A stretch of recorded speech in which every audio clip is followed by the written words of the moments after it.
So while hanging out in my container garden this morning, I thought about something pretty cool I want to show you. Back in the fall, a friend gifted me with some moringa seeds. And now these are my two moringa trees. And in the words of Fire Marshal Bill, let me show you something. So what I'm going to be doing today is actually going to be potting up the moringa trees because they are trees and the roots do need room to grow.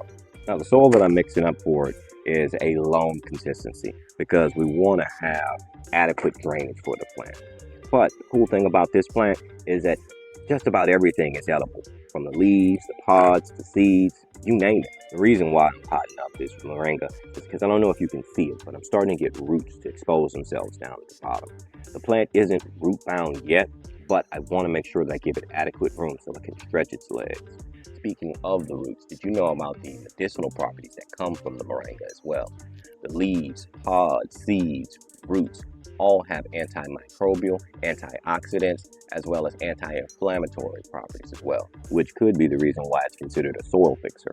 Its deep roots help with preventing soil erosion, and its shedding leaves add nutrients back to your soil, which I believe to be the very reason why it's being planted in the Sahara Desert to stop the desert's expansion.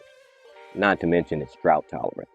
See, my goal is to one day have my own food forest, even if that means planting one moringa tree at a time. No, not to mention, the moringa tree actually can be used as biodiesel as well.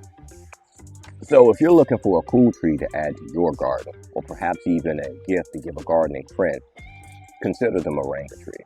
So if you're looking for more information about the moringa, definitely check out the description. Or if you ever have any questions, just drop me a line in the comments. Alright gang, talk to you later.